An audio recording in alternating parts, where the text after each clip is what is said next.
The emergency beacon had crossed 4,000 light-years to reach Earth. When it arrived, humanity had exactly 72 hours to decide the fate of a galaxy that had spent centuries pretending they did not exist. Ambassador Victor Kane stood at the entrance of the Grand Assembly Hall, the largest structure ever built by intelligent life. The chamber stretched before him like a cathedral carved from living crystal, its walls pulsing with soft bioluminescent light that shifted through colors no human eye had evolved to name. Floating platforms arranged in a spiral pattern rose toward a ceiling lost in artificial clouds, and on each platform sat representatives of species that had mastered interstellar travel while humanity was still learning to chip stones into tools. 387 civilizations, thousands of delegates, and every single one of them had turned to look at the lone human walking across the polished floor. Victor kept his pace steady. His footsteps echoed in the sudden silence, each one carrying a weight that seemed to press against his chest. Behind him, his security escort of 4 Marines had been forced to remain at the entrance. The Council had been very specific about that requirement.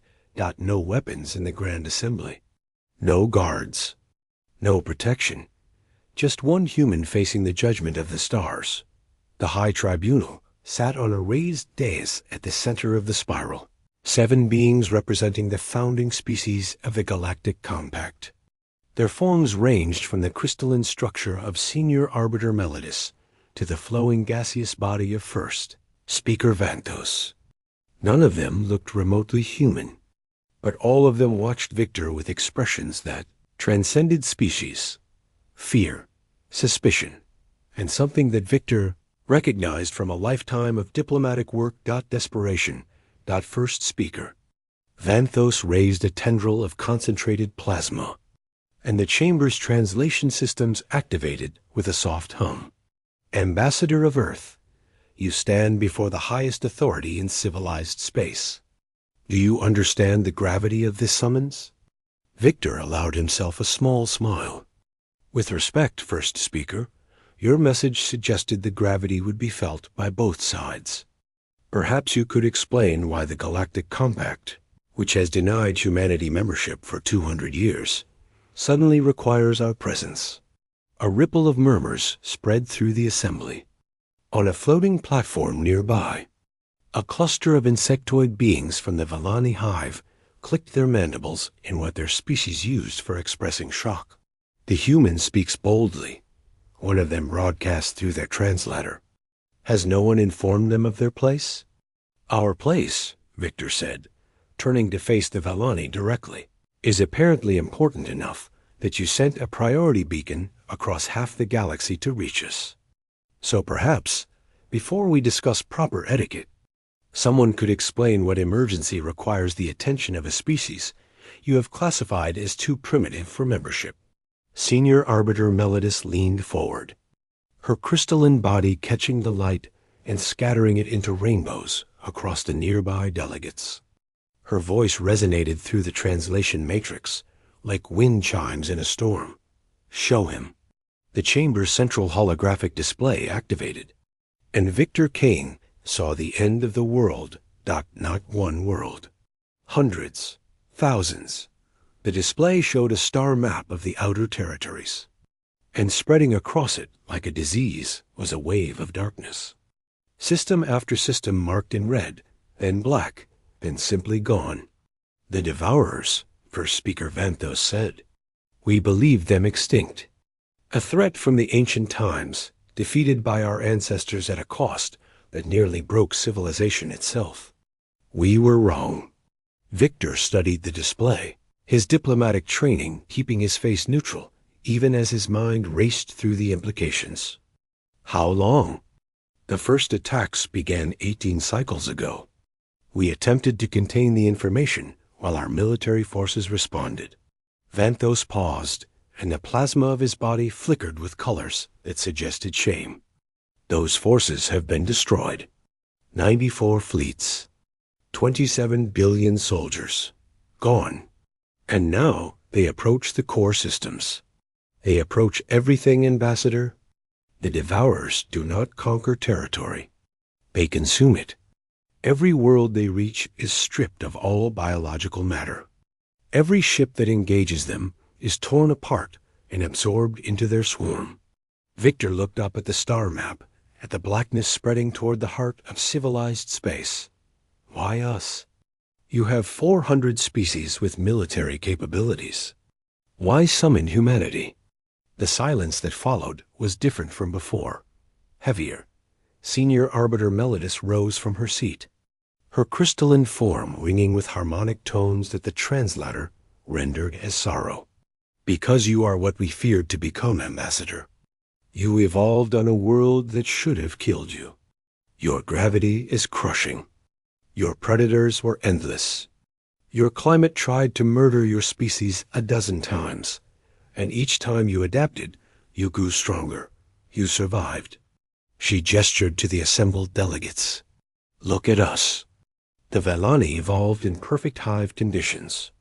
The gaseous collective formed in nebulae where the greatest danger was dispersal. The crystalline grew on worlds where our only challenge was finding enough minerals to expand.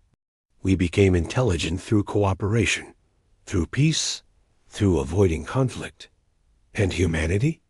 Humanity became intelligent through war, through hunting, through facing extinction and choosing violence over surrender. Melodis paused. The Devourers come from a world much like yours.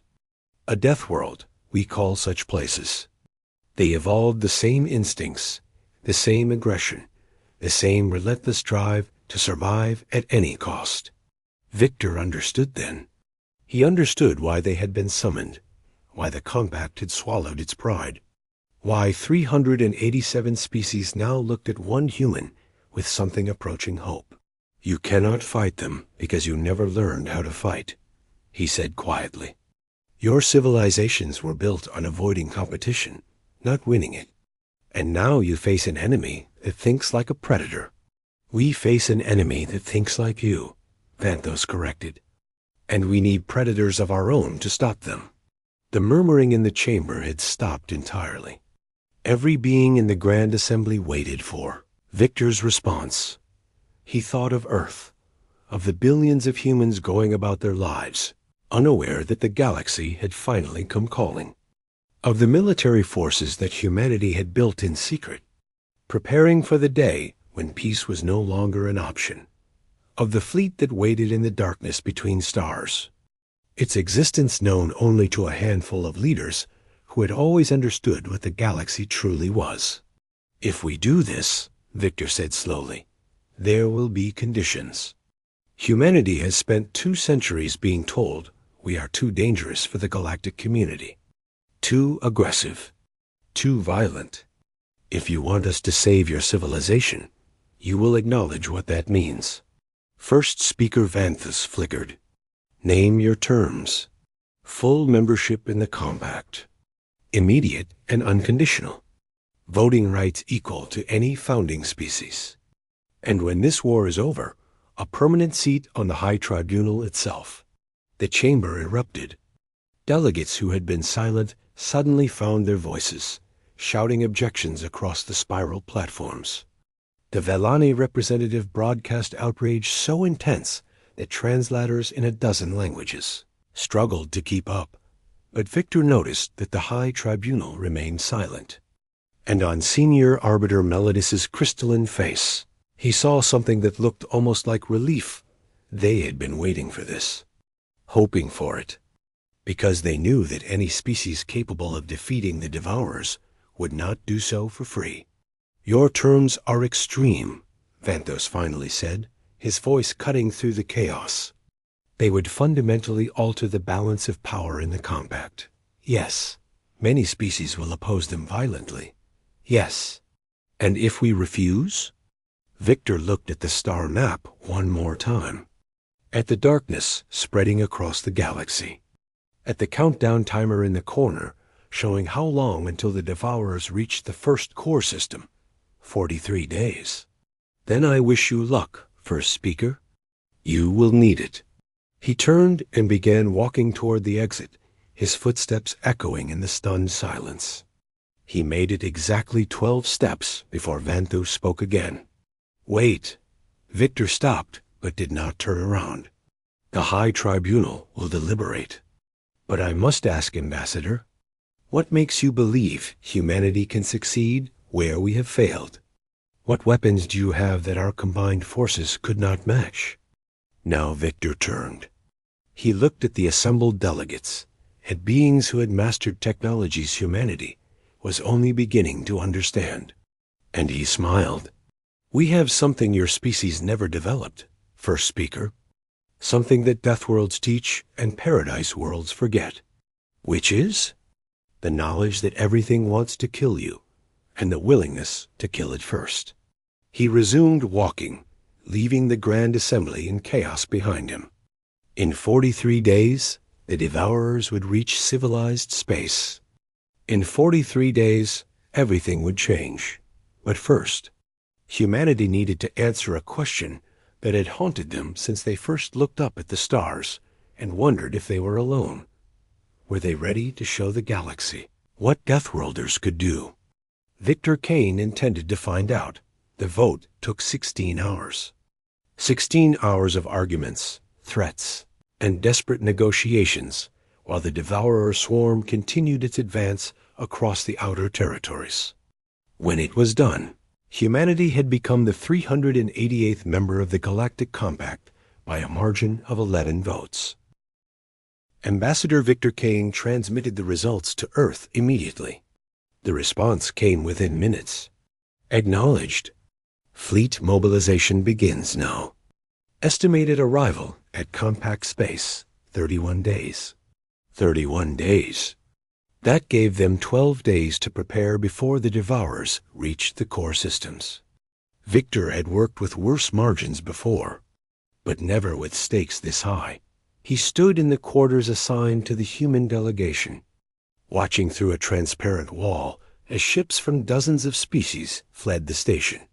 The Grand Assembly had been evacuated to a secure location deeper in compact territory, but many delegates had chosen to return to their homeworlds. Some to organize defenses, others to say goodbye to their families. The door chimed, and Victor turned to find Senior Arbiter Melodis entering uninvited. Her crystalline form pulsed with agitated colors. "We need to talk, Ambassador, privately." Victor gestured to the room's security panel. "My people swept for listening devices when we arrived. We found 14. I assume there are more." Melodis raised a hand, and the lights in the room flickered briefly. "I have temporarily disabled all surveillance in this section. We have perhaps 10 minutes before the monitoring systems reset. Then speak quickly."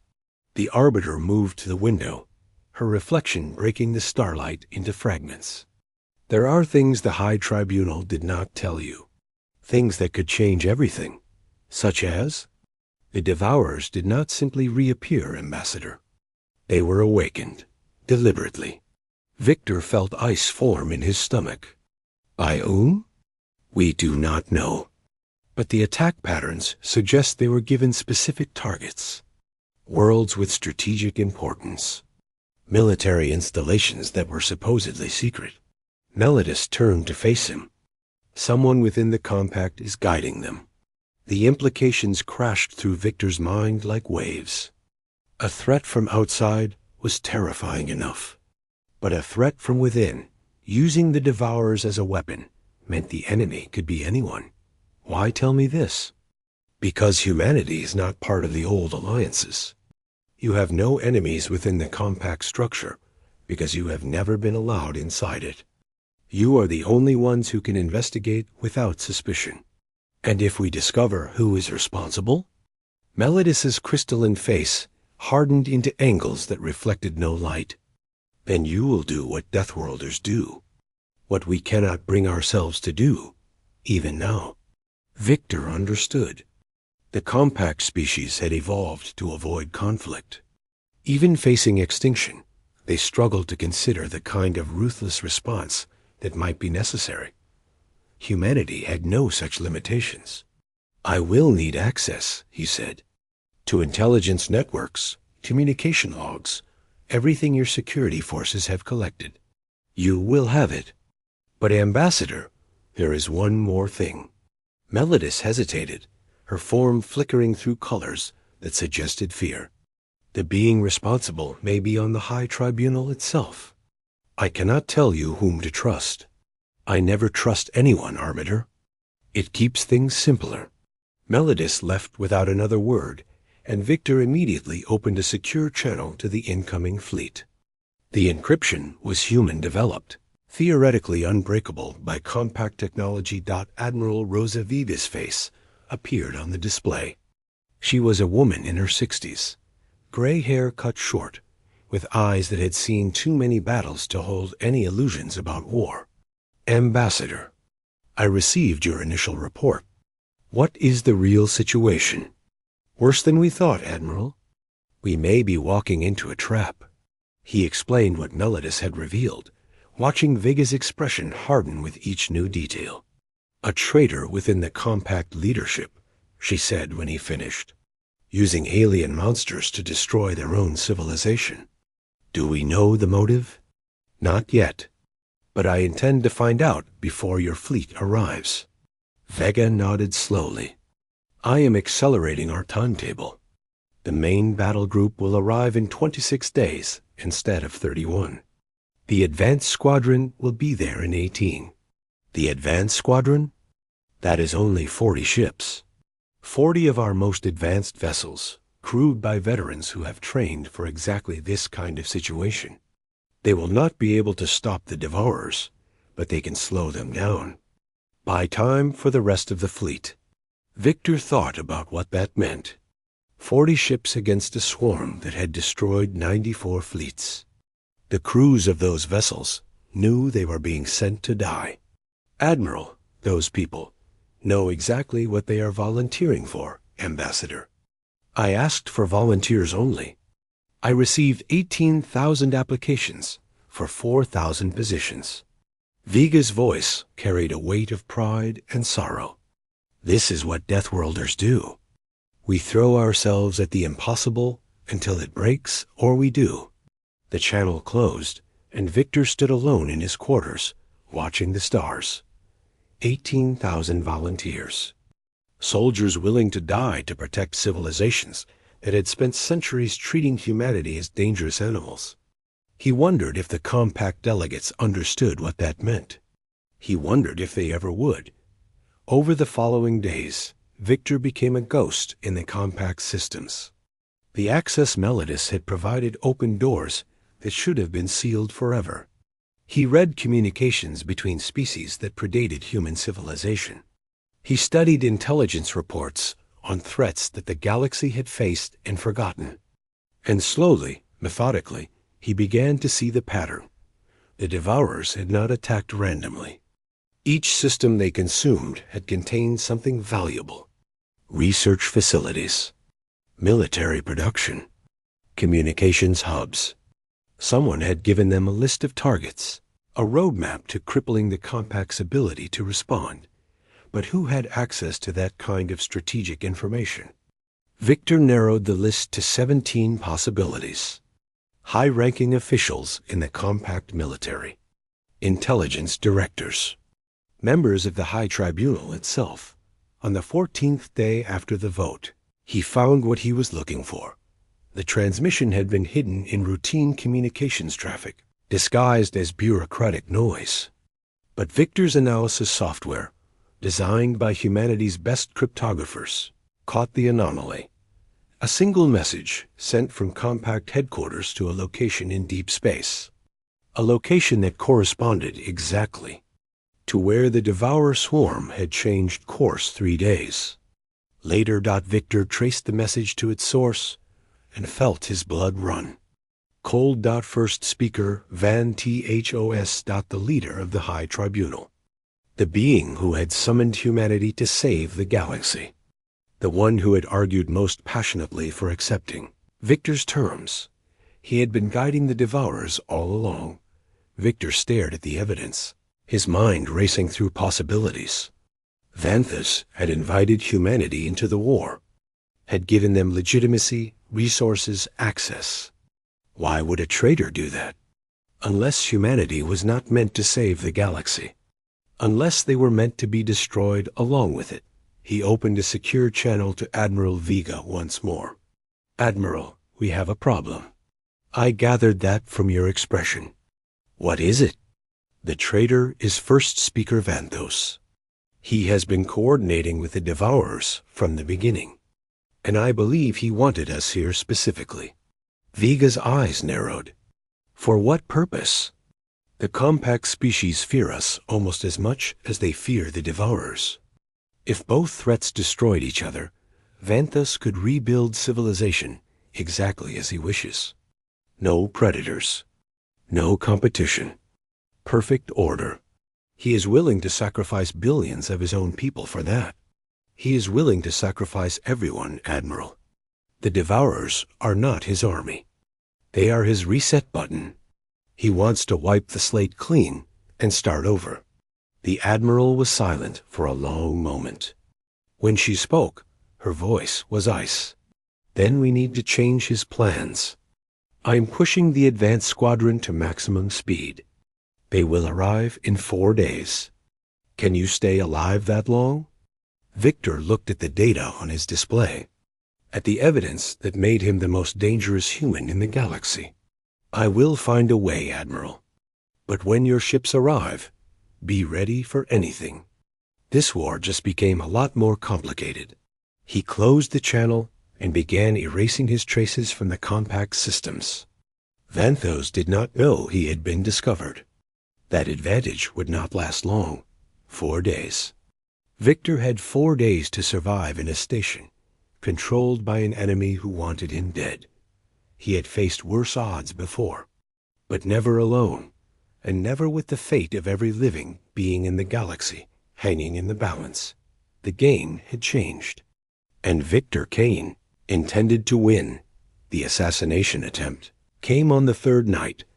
Victor woke to the sound of his door seals being overridden. He had exactly 4 seconds to react, and he used 3 of them rolling off the bed and grabbing the weapon hidden beneath his pillow. The 4th second he spent putting a plasma bolt through the first figure that entered his room. The attacker dissolved into fragments of disrupted energy. A holographic decoy, which meant the real threat was coming from somewhere else. Victor dropped to the floor as the ceiling above his bed collapsed inward. A shape fell through the gap, humanoid, but too fast, too fluid, moving with the boneless grace of a species that had no skeleton. Razor appendages sliced through the air where his head had been a heartbeat ago. He fired twice, and the second shot caught the assassin in what passed for its center mass. The creature shrieked and stumbled, giving Victor the opening he needed to reach the door. The corridor outside was dark. Emergency lighting flickered at random intervals. CRE. Pools of shadow that could hide anything. Victor moved low and fast, his training taking over while his conscious mind worked through the implications. Vanthos had sent killers. That meant Victor's investigation had been detected despite his precautions. It also meant that the first speaker was getting desperate. Good. Desperate enemies. Made mistakes. He reached the communication hub 4 minutes later, having avoided 2 more patrols of whatever species Vanthos had recruited for this work. The hub was supposed to be secure, staffed by loyal compact personnel. Instead, Victor found bodies. 6 technicians from 3 different species lay scattered across the room, killed by weapons designed to leave no evidence of the attacker's identity. Whatever Vanthos was planning, he was eliminating witnesses. Victor stepped over the corpses and accessed the main communication array. The advance squadron was still a day out, but there were other options. Other allies. He keyed in a frequency that officially did not exist. "This is Ambassador Kane, calling any human assets in compact space. Priority emergency. Respond immediately." Static. Then, impossibly, a voice. "Ambassador, this is Captain Lisa Mbeki of the merchant vessel Wandering Star. We received your signal. What is your situation? Victor almost laughed. The Wandering Star was not a merchant vessel. It was an intelligence ship, disguised as a trader, operating deep in compact territory to gather information that humanity was not supposed to have access to. Captain, I need extraction. The station has been compromised, and there are hostile forces hunting me. Can you reach my position? We are 6 hours out at maximum burn. Can you hold that long? 6 hours. Victor looked at the bodies around him, at the dark corridors beyond the hub's doors. I will have to. But Captain, there is something more important than my survival. I have evidence that First Speaker Ventus is controlling the Devourers. He is the traitor. That information needs to reach Admiral Vega regardless of what happens to me. A pause. Understood, Ambassador. Transmitting now would risk detection. I will personally deliver your message if extraction fails. Thank you, Captain. Kane out. He severed the connection and began moving again.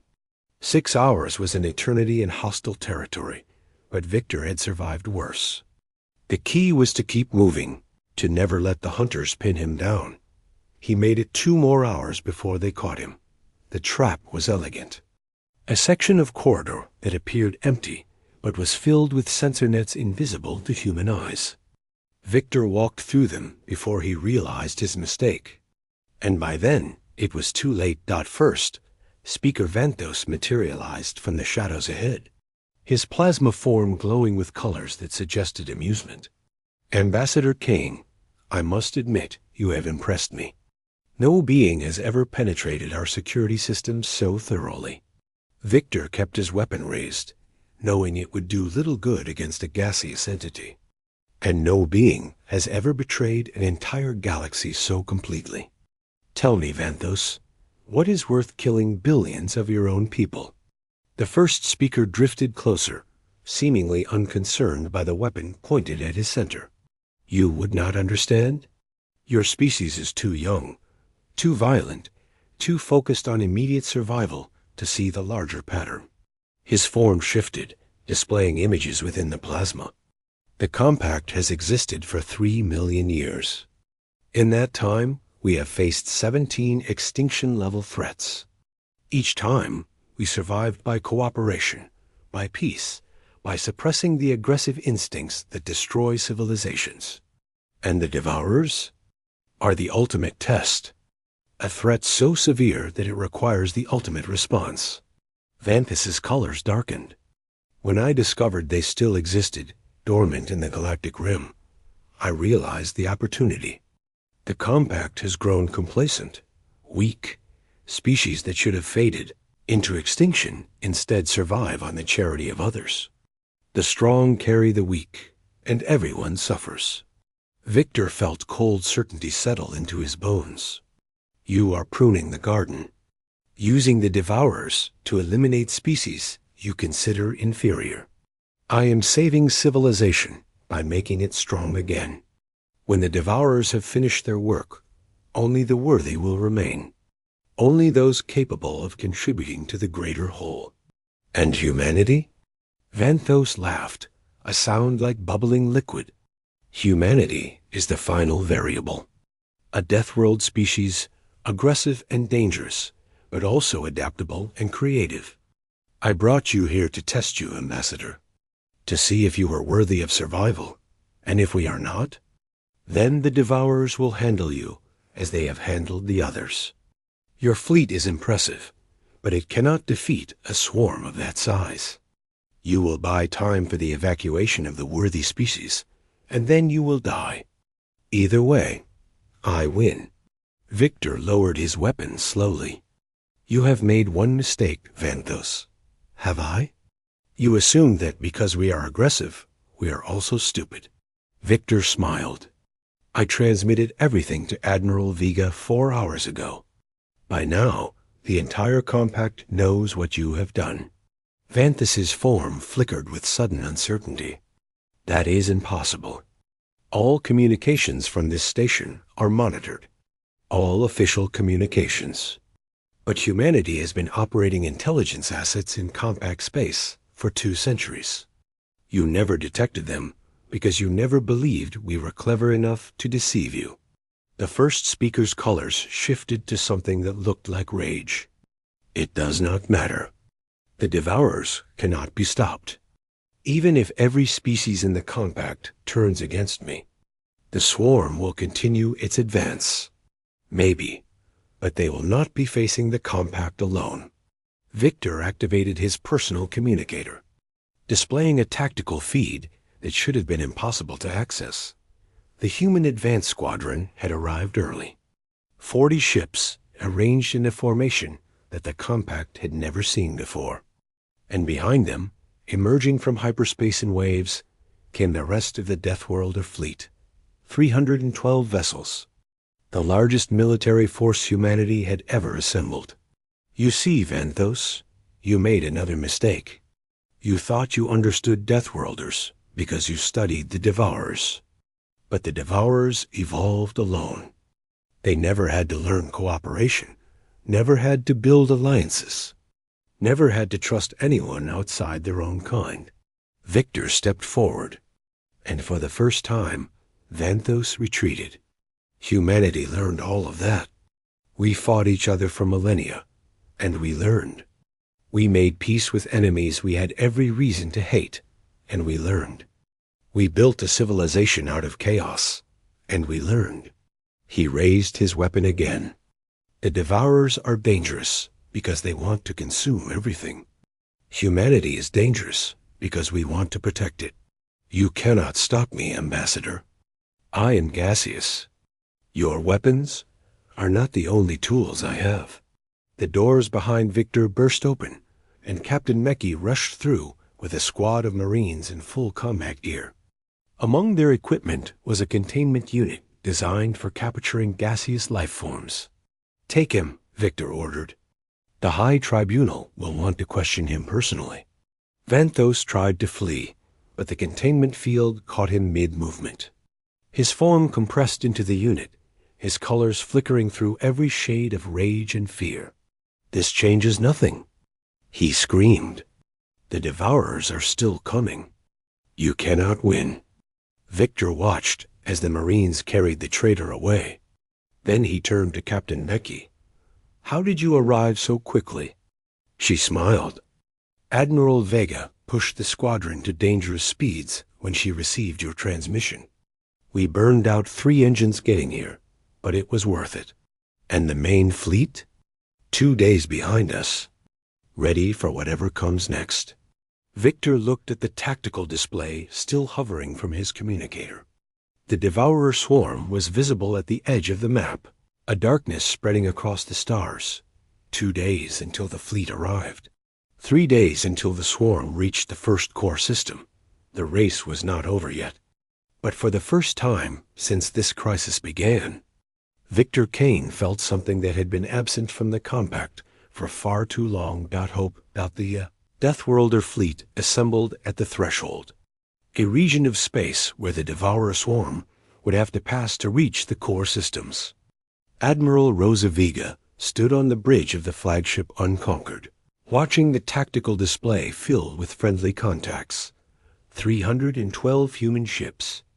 Behind them, still organizing after the chaos of Vanthos's exposure, came elements from 47 compact species. Beings who had never held weapons before were now strapping themselves into combat vessels, determined to fight alongside the Deathworlders for their survival. It was the largest combined fleet in galactic history, and it would not be enough. The Devourers numbered in the hundreds of thousands. Each ship was a living thing, grown from consumed biomass, capable of regenerating damage faster than conventional weapons could inflict it. The swarm moved as a single organism, coordinated by a hive intelligence that had been perfecting its tactics for millions of years. Against them, humanity had something the compact had never developed: the willingness to sacrifice everything. Admiral, Commander James Okafor reported from the tactical station. The swarm has entered sensor range. Estimated contact in 4 hours. Vega nodded. What is the status of the compact auxiliaries? Disorganized but willing. Most of their ships have never seen combat. We have assigned human officers as tactical advisors to each squadron. And our special weapons? Okafor hesitated. The Genesis warheads are armed and ready, Admir. Ah, but the Compact Council has formally objected to their use. They claim the weapons violate 7 different treaties. Treaties that were written when the Compact believed war was obsolete. Vega turned to face her bridge crew. The Genesis warheads are our only chance of destroying the swarm's command organism. Without them, we are simply delaying the inevitable. The command organism was the key to everything. Buried deep within the swarm was a single entity, impossibly ancient, that controlled every devourer ship through a form of biological telepathy. Kill it, and the swarm would lose cohesion. The individual ships would become animals, dangerous but unfocused. Easily picked off by the combined fleet dot, the problem was reaching it. The command organism is surrounded by approximately 80,000 combat vessels, Okafor continued. Our simulations suggest we would need to sacrifice 90% of our fleet just to create an opening. Then we find another way. Vega pulled up the swarm's formation on the main display. The Devourers evolved on a death world. They think like predators. What do predators do when they see weakness? They attack it, Okafor said slowly. They cannot resist. Exactly. So we give them a weakness to attack. Something so tempting they commit everything to destroying it. She highlighted a section of the formation. We split our fleet. The main force engages the swarm's outer elements, draws their attention, makes them believe we are fighting a conventional battle. Meanwhile, a strike group punches through the gap we create and makes directly for the command organism. The strike group would be cut off. No support, no retreat, no survival. Yes, silence fell across the bridge. Every officer knew what the Admiral was proposing. A suicide mission that would require the bravest crews in the Fleet. Vega opened a fleet-wide channel. All hands, this is Admiral Vega. In 4 hours, we will engage the largest hostile force in galactic history. I will not lie to you about our chances. They are not good. She paused, letting the weight of her words settle. But humanity has never measured ourselves by our chances. We have measured ourselves by our choices. Today, every species in this galaxy is watching. They want to know if Deathworlders are the monsters they always feared, or something else. Something better. I need volunteers for a mission that will not have a return trip. A strike force to pierce the swarm and destroy the command organism. Without this mission, we lose. With it, we have a chance. I am not ordering anyone to die. I am asking for those willing to give everything so that others might live. She closed the channel and waited. Within minutes, the responses began flooding in. Ships volunteering for the strike force. Crews requesting transfer to vessels that would be making the run. Soldiers who understood exactly what they were signing up for and chose to do it anyway. By the time the count finished, over 8,000 personnel had volunteered. More than enough to crew the 30 ships designated for the strike force. Humans are insane, Ambassador Kane said from his position at the rear of the bridge. He had insisted on being present for the battle, despite having no military role to play. Every species in the galaxy knows it. That is why they feared us. And now? Vega asked. Now they are beginning to understand the difference between insanity and courage. Kane looked at the list of volunteers. These people are not throwing their lives away. They are spending them on something worth dying for. The next 4 hours passed in preparation. Ships maneuvered into position. Weapons were checked and rechecked. Final messages were recorded and transmitted to loved ones on Earth who might never see the senders again. And then, on the edge of sensor range, the darkness appeared. The Devourer swarm was a wall of organic matter that blotted out the stars. Ships by the tens of thousands, each one pulsing with the hunger that drove their species. They moved in patterns that shifted constantly. A living organism composed of millions of smaller organisms, all focused on a single purpose: consume, spread, survive. All ships, this is Admiral Vega, weapons free. Engage the enemy. The Deathworlder fleet surged forward, and the void between the forces erupted in fire. Human railguns hurled tungsten projectiles at relativistic speeds, tearing through Devourer hulls before they could regenerate. Missile swarms darkened the space between forces, each warhead smart enough to find weak points in organic armor. Behind the human ships, compact vessels added their own fire, energy weapons and kinetic strikes joining the barrage. The Devourers died by the thousands. And still they came. Strike force, prepare to launch, Vega ordered. You will have a 30-second window when our main force pulls their attention. Do not waste it. Captain Helena Frost commanded the strike force from the destroyer Defiant. She was 43 years old, a veteran of a dozen conflicts on Earth before humanity reached the stars. And she had never been more afraid in her life, but fear had never stopped her before. Strike force acknowledges, she transmitted. We are ready, Admiral. Then go, Captain. And Godspeed. The main fleet executed a coordinated feint, appearing to retreat on the left flank while pressing hard on the right. The Devourers took the bait, swarming toward what they perceived as weakness, and through the gap they created, 30 human ships burned toward the heart of the swarm. The journey took 40 minutes. 40 minutes of constant combat, of ships falling one by one as Devourer interceptors swarmed around them. By the time they reached the command organism's location, only 9 vessels remained.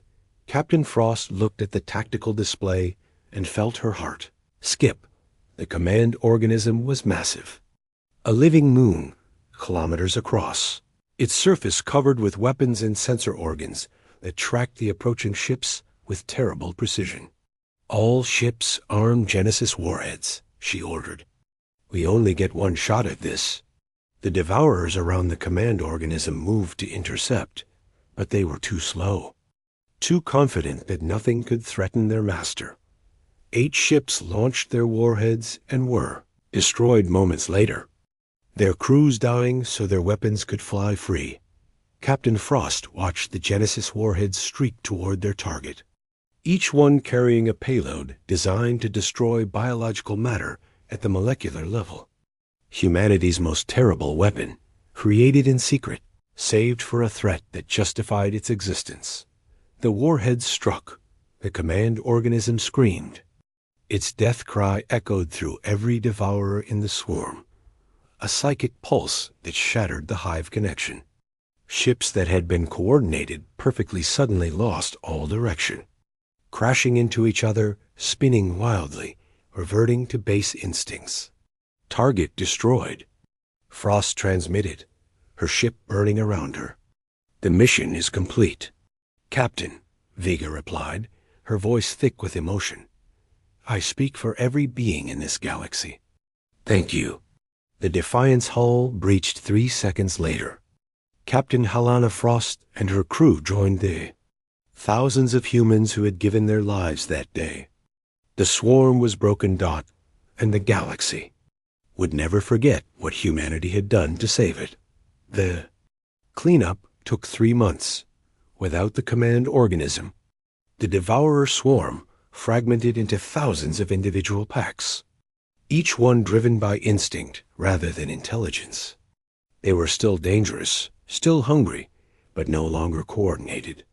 The combined fleet hunted them down system by system, world by world, until the last remnants fled into the void between galaxies. They would return someday. Perhaps in 1,000 years, perhaps in 10,000. But next time, the galaxy would be ready. Admiral Rosa Vega stood on the observation deck of the Unconquered, watching the last Devourer ships vanish into the darkness. Behind her, the door opened, and Ambassador Victor Kane joined her at the viewport. "The High Tribunal has reached a verdict on Vanthos," he said quietly. "Guilty on all charges.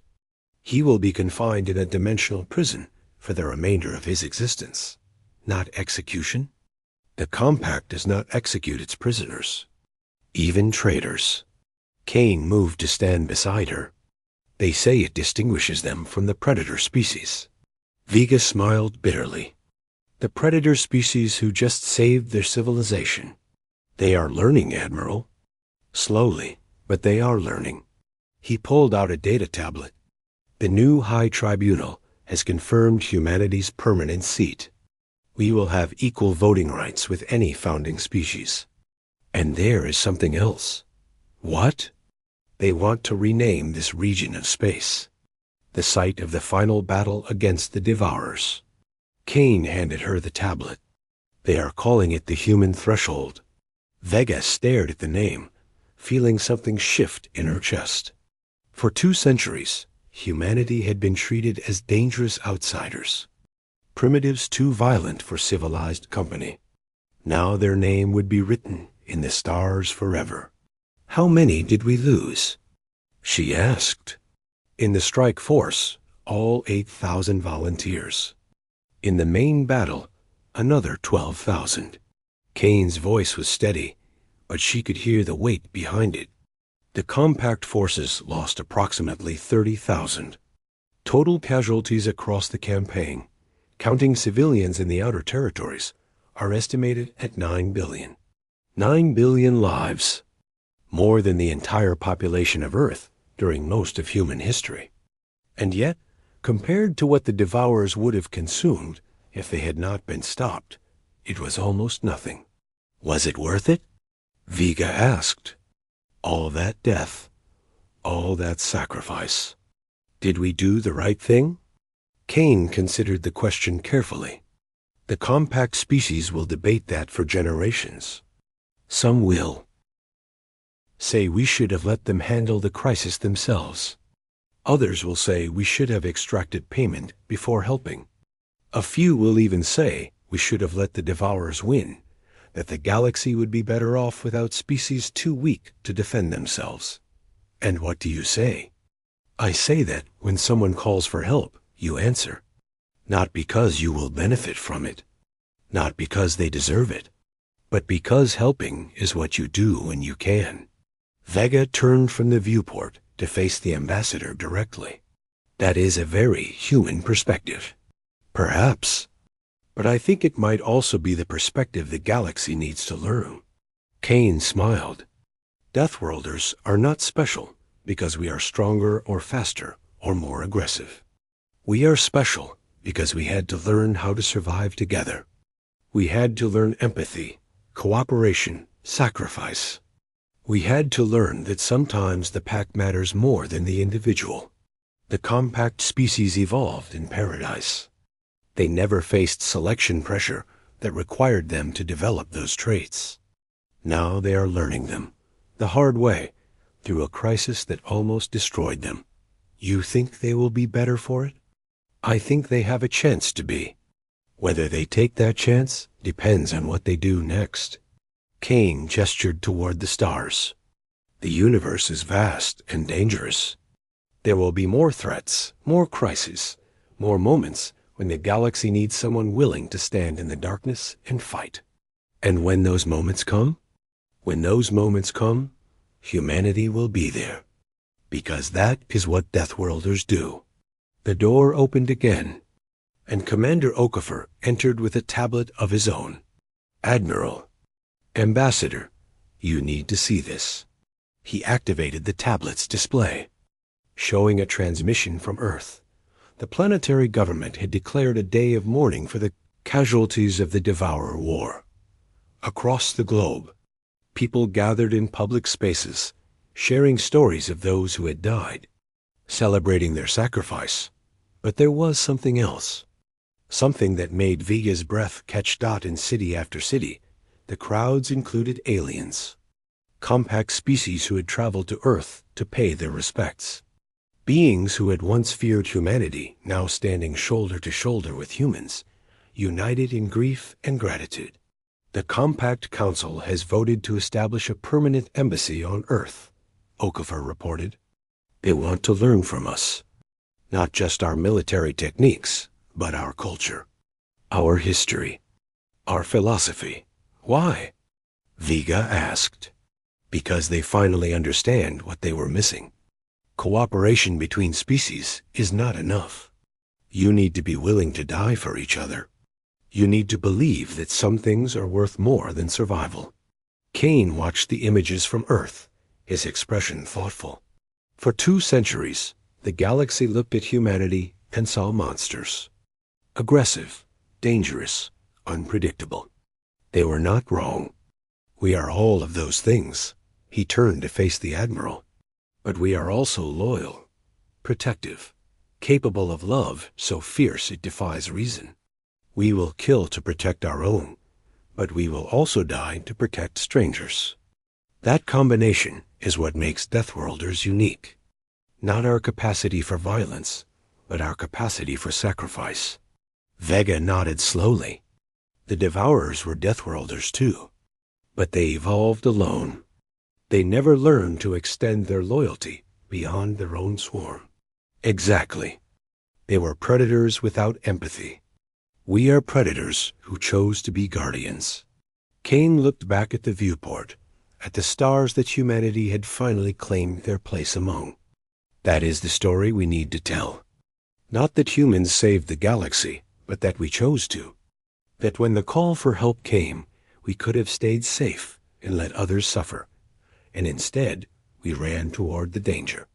Will they believe it? In time.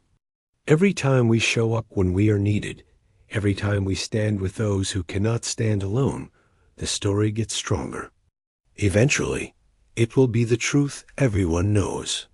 The door opened one more time, and a young ensign entered with a communication ship. Admiral, this just came in from the new High Tribunal. They want to know if humanity would be willing to take on a new role in the Compact. What role? Defenders.